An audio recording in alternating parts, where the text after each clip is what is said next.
Chapitre 75. L'arbre de vie, suite. L'effusion du sang du Christ était nécessaire pour que s'accomplisse son œuvre rédemptrice, et son prêche prépara les âmes de ses disciples, et particulièrement celles de ses apôtres, à comprendre ce que Dieu attend de nous ici-bas, pour que les catholiques puissent se comporter comme des enfants de Dieu et ressembler à leur Père. Et l'acceptation du péché originel conditionne la compréhension, même partielle, des mystères de la religion. On peut lire dans le catéchisme que rejeter le péché originel, c'est se condamner à ne rien entendre à l'histoire de l'humanité. L'admettre, c'est se comprendre soi-même et l'histoire du monde. Car sans le péché originel, on ne peut comprendre la nécessité de la mort et ses causes premières. Puisque la mort fut rendue nécessaire pour que la rédemption soit possible et que la vie éternelle puisse nous être donnée telle que Dieu l'a toujours voulu pour nous. Et nous l'avons vu.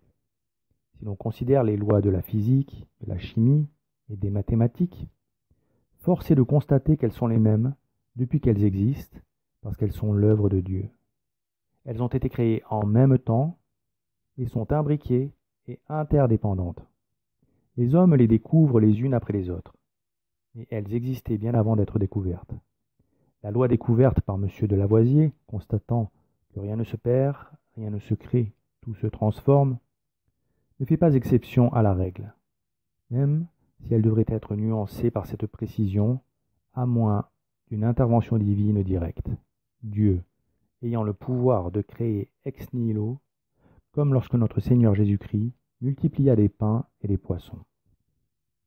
Alors, face aux perfections des lois de la chimie, de la physique, des mathématiques et du monde vivant, face à l'organisation des métabolismes et à la mystérieuse force qui maintient la cohésion dans les organismes vivants, qui pourtant commencent à se déliter à l'instant où la vie les quitte, pour qu'ils retournent à la poussière, on peut en déduire, par les simples lumières de la raison, la même chose que ce que nous enseigne la Sainte Écriture. La mort est une anomalie dans la création. Mais c'est la révélation qui va nous en donner l'explication. Cette anomalie n'aurait jamais existé si l'homme n'avait corrompu sa chair par le péché. Car les lois que Dieu a créées pour régir le monde matériel sont parfaites et obéissent à un ordre qui dépasse notre entendement. En effet, ces lois naturelles ne peuvent être transgressées car les mathématiques, la chimie et la physique obéissent à des principes immuables et les lois de la biologie obéissaient sans doute au même principe d'immuabilité avant que la chair ne fût corrompue par le péché originel. Et l'on peut donc comprendre que la mort soit une conséquence de la première transgression des lois de Dieu dans le monde matériel par une créature dont la nature était à la fois spirituelle et corporelle. Jamais, sans le péché originel, la mort n'aurait frappé l'homme, car les lois qui régissaient l'univers étaient parfaites. Il a fallu qu'un esprit poussât la matière à se corrompre pour que la mort et la corruption entrassent dans le monde. Cet esprit mauvais, ce fut Satan, qui avait déjà corrompu une partie des corps célestes en répandant son orgueil dans les milices angéliques pour entraîner avec lui les anges rebelles dans la prévarication. Mais pour s'attaquer aux hommes, il fut obligé de prendre une forme visible, car il n'avait alors aucune emprise sur eux. Leur nature était bien ordonnée, et leur corps obéissait totalement à leur esprit. Ils ne connaissaient pas la concupiscence. Le démon ne put leur communiquer son orgueil qu'en détournant leur volonté de l'obéissance qu'ils devaient à Dieu, dans le but d'obtenir un bien spirituel au-delà de la mesure convenable. Saint Thomas d'Aquin déclare à ce propos que l'homme se trouvait constitué dans l'état d'innocence de telle manière qu'aucune rébellion ne pouvait avoir lieu de la chair contre l'esprit. Aussi, le premier désordre de l'appétit humain ne peut-il provenir de ce qu'il aurait désiré, quelque bien sensible, auquel aurait tendu la convoitise de la chair hors de l'ordre de la raison. Il reste donc que le premier désordre de l'appétit humain est venu de ce qu'il a désiré de façon désordonnée un bien spirituel. Mais il n'aurait pas eu un désir désordonné s'il avait désiré ce bien selon la mesure à lui prescrite par la règle divine. Il en résulte donc que le premier péché de l'homme résida en ce qu'il désira un bien spirituel au-delà de la mesure convenable, ce qui relève de l'orgueil. Il est donc évident que le péché du premier homme fut un péché d'orgueil. Cette désobéissance fut consommée par l'acte charnel de manger du fruit de la connaissance du bien et du mal, qui devait permettre à l'homme de s'estimer capable de juger par lui-même ce qui était bon ou mauvais pour lui, sans plus tenir compte des lois de Dieu. Par cet acte physique de l'homme, qui était le maître du monde terrestre, la corruption entra dans le monde. Car par cette transgression du commandement divin, les hommes perdirent l'Esprit Saint et avec lui ses dons surnaturels, subissant ainsi des dommages dans leur corps et dans leur âme. La ressemblance surnaturelle de l'homme avec Dieu disparut alors, et son image naturelle fut défigurée. En d'autres termes, par le péché originel, l'homme fut corrompu dans son corps et dans son âme. Comme son âme était devenue une âme morte, son corps devint un corps de mort. Et comme l'homme était le lien entre le monde matériel et Dieu, parce qu'il était la partie qui louait le Seigneur, toute vie sur terre fut elle aussi frappée de mort. La matière retournerait à la poussière pour être régénérée par le Rédempteur glorieux au jour de la résurrection des morts et réunie à l'âme, rachetée par le sang du Christ. Il est écrit dans la Genèse qu'en conséquence du péché, les hommes furent soumis à un labeur pénible. Dieu dit à Adam, « La terre sera maudite à cause de ce que vous avez fait. Et c'est à force de travail que vous en tirerez de quoi vous nourrir pendant toute votre vie.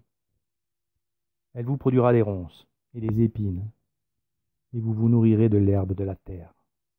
Vous mangerez votre pain à la sueur de votre visage, jusqu'à ce que vous retourniez à la terre dont vous avez été tirés, car vous êtes poussière, et vous retournerez en poussière. » À partir de cet instant, les forces de la nature et les créatures inférieures purent nuire à l'homme, car celui-ci, s'étant révolté contre Dieu, avait perdu son autorité légitime sur elle, alors qu'il devait être le roi, comme on le voit lorsqu'Adam nomma tous les animaux. Depuis, les bêtes le fuient. Les éléments peuvent lui être nuisibles. La grêle, la sécheresse, les inondations, la vermine, le feu affectent ses récoltes. Les plantes n'obéissent pas à sa volonté, et les maladies l'affectent. Mais toutes les peines qui lui furent infligées furent surtout pour lui des remèdes. Les maladies, la mort, la nécessité du travail, la sujétion à d'autres hommes sont utiles pour réfréner l'orgueil et la sensualité. Il fut chassé du paradis pour qu'il ne mangeât pas de l'arbre de vie. Cela l'aurait rendu immortel dans une affreuse misère. Cette expulsion était aussi un moyen efficace de l'exciter à la pénitence. Enfin, si Dieu, plein de miséricorde, par un juste châtiment, condamna l'homme à mourir, ce fut pour qu'il puisse un jour ressusciter malgré sa chute, lavé de ses péchés, dans le sang très précieux du Christ. Quant au démon, il devint prince de ce monde, qu'il a conquis en dépouillant par la perfidie l'homme de sa dignité, car selon saint Pierre, on est esclave de celui par qui on a été vaincu. Depuis, le démon a une grande influence sur l'homme, l'homme étant incliné vers le péché. Le démon peut facilement le tenter en le poussant vers sa pente naturelle. Saint Paul dit que nous naissons enfants de colère, car le péché du premier homme avec toutes ses suites malheureuses, passa à tous ses descendants. Le catéchisme Spirago emploie l'analogie suivante pour expliquer la transmission du péché originel. Un roi donne par exemple à l'un de ses serviteurs une terre sous la condition qu'il lui soit fidèle. S'il manque à sa promesse, il perd la terre non seulement pour lui, mais pour ses enfants. Quelque chose de semblable se passa dans la faute originelle. Supposons encore un père noble. S'il manque gravement à son suzerain, on lui enlèvera à la fois la noblesse et ses fiefs. Les enfants hériteront-ils du titre et de la fortune? Non. Mais ils hériteront la pauvreté, la misère du père. Le péché originel est héréditaire, comme certaines maladies corporelles. En péchant, l'homme a déréglé sa nature. Il a voulu abolir la hiérarchie naturelle en cherchant à être comme Dieu, juge du bien et du mal. Et ce mouvement de son âme a eu pour conséquence d'inverser la hiérarchie de la perfection en lui.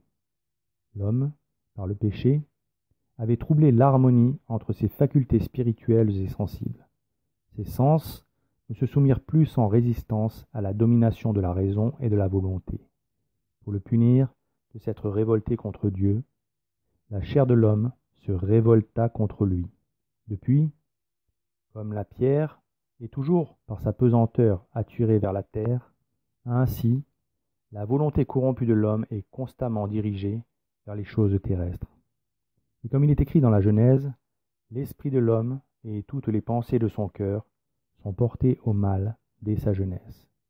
Cependant, malgré les affirmations de Luther, bien qu'affaibli considérablement par les blessures du péché originel, les facultés spirituelles de l'homme, sa raison et son libre arbitre ne sont pas détruites. Les sacrements sont là pour l'aider à les renforcer.